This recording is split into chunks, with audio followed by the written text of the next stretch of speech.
Hey guys, welcome back to another video. In this one, I'm going to be critiquing and interpreting shoulder x-rays. I'm going to go through 5 different examples using the PACEMAN image evaluation criteria, showing you what to do and what to look for, and also kind of what not to do. So let's get started. Okay, so in this case one, we have an AP right shoulder. And just before we get started into the critique, it's kind of good to know what anatomy you're looking at. Okay, so from the previous video that we went through the humerus, this is the proximal humerus, aka the humeral head. So the humeral head comes around over here. The humeral head is situated within the glenoid fossa, which is part of the scapula, and the scapula basically goes down over here, the medial border of the scapula coming down, comes in over here. We have the coracoid process, and then we have the acromion over here. And then we have the clavicle, so we have the lateral borders and medial borders of the clavicle. And also what is in this x-ray but you can't necessarily see is the sternum, which is kind of situated somewhere along this area. And so in these areas, we have a few joints of interest that are always relevant on shoulder x-rays. The first is the glenohumeral joint, which is basically the joint between the glenoid fossa and the humerus, so over here. Then is the acromioclavicular joint, so the acromion and the clavicle joining together. And then lastly, we have the sternoclavicular joint, so the sternum and the clavicle joined together. Those are the kind of joints and anatomy that we're meant to look for when you're looking at a AP shoulder in this case. And generally in terms of what to include, I like to include the clavicle, the scapula, and the humeral head. So in this case, I basically included all of them. So from here, you got the clavicle, you got the top and bottom of the scapula, and you got basically the humeral head and about a third of the humerus, essentially the proximal humerus in profile. So that's basically good. That's what we're looking at. So in terms of positioning, this is a ideal x-ray in terms of what a shoulder AP should look like. So basically what I just talked about. We have the humerus in profile, we have the scapula, almost not really AP because it's kind of at an angle to begin with in anatomical position. We have the clavicle in profile. Nothing is too rotated, nothing is angled up or down, so positioning is quite good in this particular x-ray. In terms of area, again, I just mentioned what to cover. Okay, so some x-rays you'll see that they don't include all of the medial border of the clavicle. They'll basically cut it off from here and they'll have a smaller collimation. But generally, to be complete, it's good to include the clavicle, scapula, and the humeral head. That's what we would include, and that's what they have done here. So I'm actually quite happy with that. In terms of collimation, now collimation and centering, for this particular case, I find the centering is a bit ambiguous. So I like to say, how do I find out where the centering is based on what I need to include? Okay, so thinking about what I just said, if I need to include the medial border of the clavicle, okay, and the edge of the shoulder, find halfway in between, somewhere there, and over here, you can basically feel your clavicle, come about 5 to 10 centimeters inferior, and that is basically your centering. That's on the patient, but that translates to what this kind of looks like. So we have the medial border of the clavicle, we have the edge of the shoulder, halfway in between, something like there, is where the clavicle is, and then from the clavicle, go about 5 to centimeters inferior, so about over here, and that's where your centering would be. Now it's very hard to find where this would be on a patient, but that's how you find it based on what you need to include. Okay, and the reason I say about 5 to 10 centimeters is that generally that gets the inferior border of the scapula in profile. So that's pretty good, and it looks like that's what they've done in this case. So collimation, quite nice, very good. Exposure. In this particular case, the KVP and MAS seem to be quite good. If anything, it's a little bit bright, and that's probably that probably can be fixed in post-processing. The bone texture is quite nice throughout in all of the different bones, so I'm happy about that. I wouldn't necessarily change anything, potentially decrease the KVP a little bit to get a little bit more of a contrasted look, but honestly, probably won't even do that. I will just change it post-processing the brightness. So exposure is pretty good, wouldn't change much. Marker, the right marker, this is the right shoulder. The right marker is placed over here. Not the ideal positioning. I have no idea why the digital marker wasn't just placed over here, where literally the empty space is. It's placed on the lateral side, overlapping some of the skin border. Not the worst position, but not ideal. Ideally, if you can help it, you try to not cover anatomy. Obviously bones are a no-no, but skin is okay, but no reason to not have it, up over here instead. So marker good, could be improved. Aesthetics, artifacts, there are no artifacts that I can see in this particular case, apart from maybe, these things coming down, which may be the patient's hair, but it's not really interfering with the shoulder x-ray AP necessarily. And aesthetics in general look quite good. Exposure is good, positioning is good, collimation, centering, everything's quite nice. This is basically, I think just the skin overlapping each other from the arm and the upper thoracic area. And other than that, nothing else to really complain about. So I'm happy with the aesthetics. An N for name, there's no name or identification seen on this particular x-ray for anonymous reasons. I haven't seen any pathology in this case, so treat this as an example of what an ideal AP shoulder x-ray should look like. Hopefully that made sense. Let's move on to the next one. Okay, so coming from an x-ray that was ideal to something like this, hopefully you can tell the difference. Okay, so what are we looking at? Again, we're looking at this time a left shoulder AP, okay, and a lot of things could be improved. So let's go through it and see what the PACEMAN criteria says. P for positioning. Is it positioned well? Well, pretty much yes. It's the humeral head is an AP profile. It's not necessarily out here or here. It's kind of halfway in between in the middle. Makes sense because it's basically right against the skin border. We see the clavicle in AP profile and the scapula basically in the AP profile as well. So in terms of positioning is quite good. Happy with that. Area. Have they included what they need to include on this x-ray? Again, we said try to include the clavicle, scapula, and the third of the humeral head. They've definitely included the clavicle and the scapula, and it looks like almost 2/3 of the humerus, so maybe included too much in this particular case. Covered the area, but included a bit too much. Which leads us on to collimation. Definitely could have been collimated side to side and top to bottom in this case. Okay, so we said, going back to the thing I mentioned earlier, medial border of the clavicle, edge of the shoulder. Okay, basically skin edge in this case. Halfway in between that is about there. Find the clavicle, go about 5 to 10 centimeters inferior, okay? And that would be your centering. So if that was your centering and you collimated up to include skin border there, and the same amount would have been there, and then side to side would have been something like that. And so making a collimation like that would have been a lot more ideal than what's included currently, okay? Something like that. So collimation done, could be improved. Exposure, the KVP, the contrast looks quite good. It just looks a bit grainy. So I would up the MAS in this particular case, assuming the graininess isn't coming from the poor quality of the image. And you can just tell by zooming in over here, some graininess around the anatomy. Otherwise, you can kind of see the bone texture is quite nice. The different densities of the bone is quite nice. You can just see the different soft tissues, the lung, the ribs. So in terms of KVP, pretty good. Maybe a little bit low on the MAS side, which is easily fixable, but nothing to really have to repeat. So pretty good, could be improved. Marker, there is no marker that I saw in this particular case. So this again is the left shoulder. So a marker right over here would have been perfect in the empty space, but it hasn't been included. So that's not ideal. Definitely a -1 for that one. Okay, done, could be improved. Aesthetics. Well, definitely aesthetics could be improved in this one. Collimation is the biggest thing. Again, we see that the image originally came with all this sort of empty space, which potentially usually means that that was the original collimation, then they post-processed it down. May or may not be the case in this case. I'm going to give them the benefit of the doubt to say this was actually the edge of the X-ray. Even then, it could have been improved in terms of its collimation. Okay, and as a result would have improved the amount of scatter in the image. So aesthetics in that regard could be improved. But also there are some artifacts. Okay, so these things over here are usually bra straps, the clips of the bra. And so that hasn't been removed in this case. It is covering the anatomy. So this is, in most cases, you probably need to repeat this unless you see a fracture in the clavicle very clearly. And that's the only area that they have pain. Otherwise, that is an artifact. It's covering the anatomy, which is not ideal, might need to be repeated. So aesthetics in that regard is not really good. Could be improved.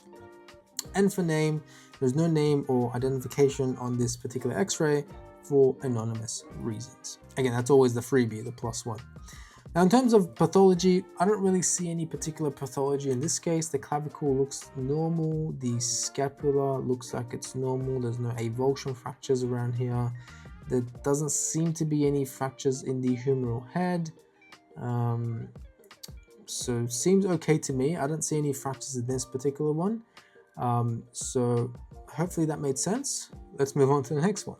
Okay, so this one looks a little bit different. And this is basically a shoulder lateral. So the humeral head is essentially, if you can sort of visualize it, comes through here. That's the humerus, okay?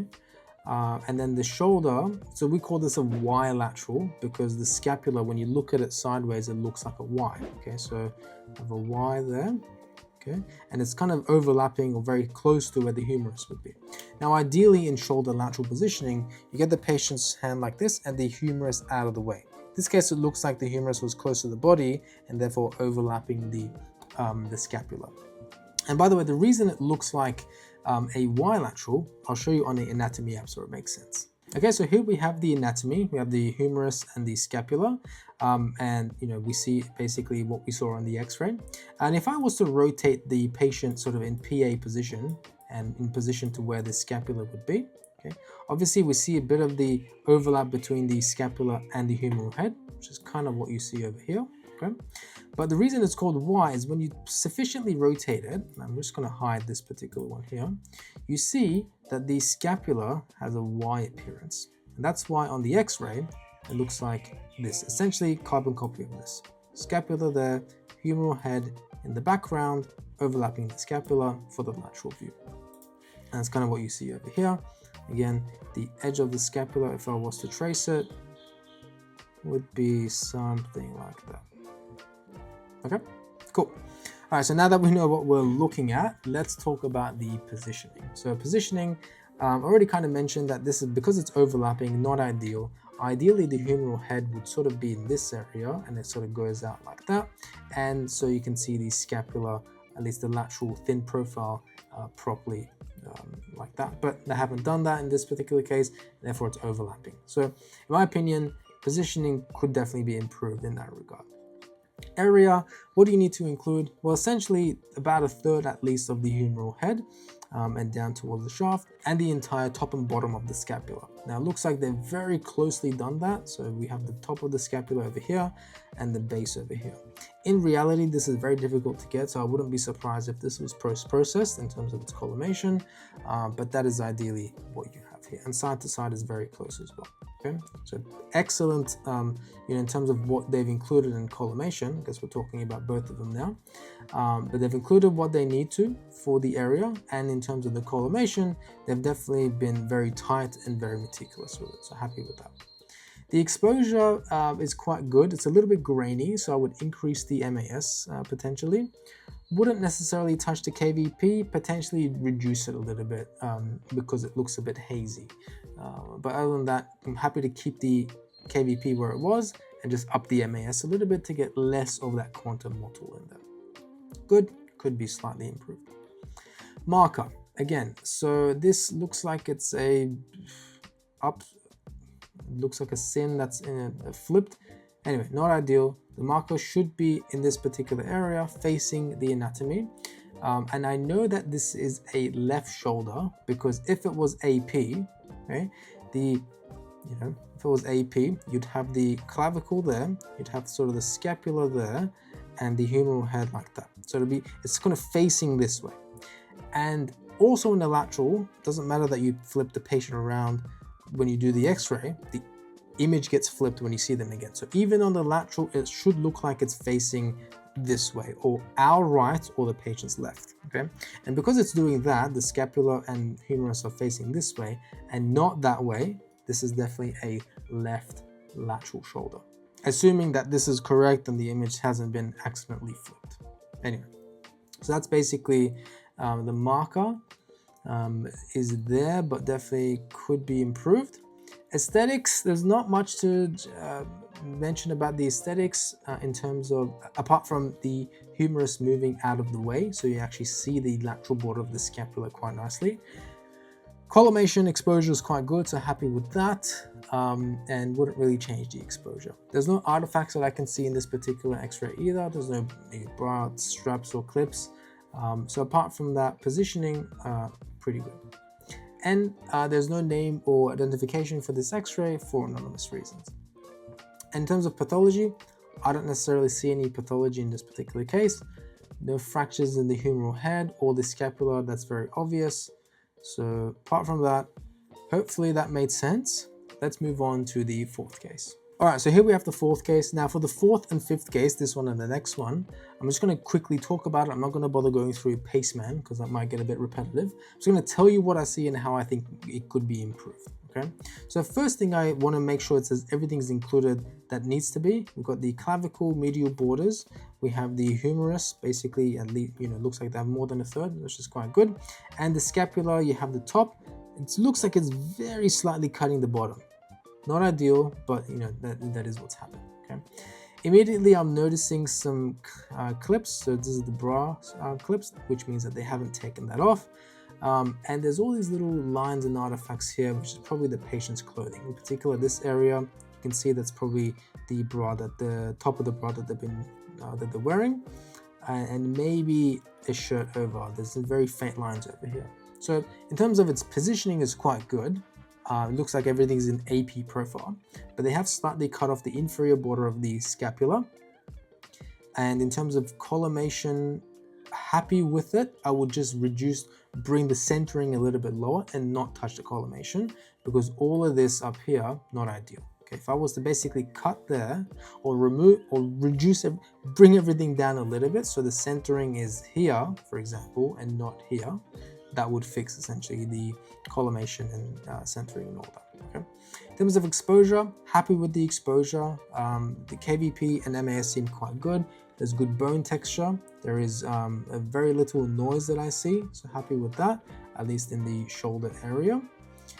Aesthetics, as I said, apart from these extra little artifacts that I see, if that was removed, the aesthetics is essentially really, really good. Okay, so getting the base of the scapula and making sure no hair or bra clips are in there would improve the aesthetics. The markers in correct place, always closer to the patient, would be a bit better. And obviously no name or identification is seen on that x-ray. There's no pathology that I see in this particular x-ray. The humeral head looks like it's in good condition. The scapula is good, the clavicle is good. So no pathology, but nearly good image, but there are some artifacts there. So that's the fourth case. Let's move on to the last case. So again, this one, hopefully you can see, I'm going to again talk through it quite quickly. The first thing that I notice again is those bra clips over here and the clasp at the back. So this is classic what a bra clasp looks like. We see these sort of worm looking things over here. That's the patient's hair. In terms of what they need to include, we've got the medial borders over here. We have the humerus, it's cutting it off, it's cutting the skin border, so that's not ideal. But they have included the top to bottom of the scapula, so I'm happy with that. It does kind of look like it's not really in the AP profile, it's maybe slightly rotated, just judging by the position of the ribs and how it's not really symmetrical. And also the scapula, it almost looks like it's not, in the most AP profile, it's sort of heading towards a lateral. So it kind of looks like the patient has rolled their shoulders forward or maybe tilted a little bit. That's what it looks like at least. All this top area is really not needed, so collimation would have been better with something like that. Okay, bring it down and out like that. That would have been a better collimation, and as a result, reducing these collimation side to side and changing the centering would have been ideal. Again, as I said, medial borders, edges of the humeral head, find the middle, go about 5 to centimeters inferior. That should be your centering, which kind of lines up with the box that I've drawn over here. So what we talked about? We talked about marker, exposure is pretty good. Again, similar to the previous x-ray. We talked about collimation and area. Aesthetics, again, removal of these artifacts and changing the centering and collimation would have definitely helped with the aesthetics. If there is hair, I usually ask the patient to either literally drag it to the other side of their head. And if it's really bad, then I usually give them like a rubber band and they tie their hair up so it doesn't come below the neck, and that usually does the job. Wet hair in particular is quite dense, so that does show up on x-rays, and also depends on how thick obviously the hair is. So apart from that, obviously no name on there, no pathology or particular fracture that I see in this x-ray. So again, it's quite similar to the previous one, could be improved just by fixing those few things. Okay, so hopefully that made sense and hopefully you got some value out of this one. That's it for this shoulder x-ray series. So hopefully you know what to look for, what not to look for, what to include in the shoulder x-ray, at least for the AP, and we talked about one of the laterals as well. All right, so that's basically it for this one. Now click on the video on the screen where I take you through critiquing and interpreting humerus x-rays. I go through a bunch of different examples, which I think you'll find quite useful. So I'll see you there. Stay curious.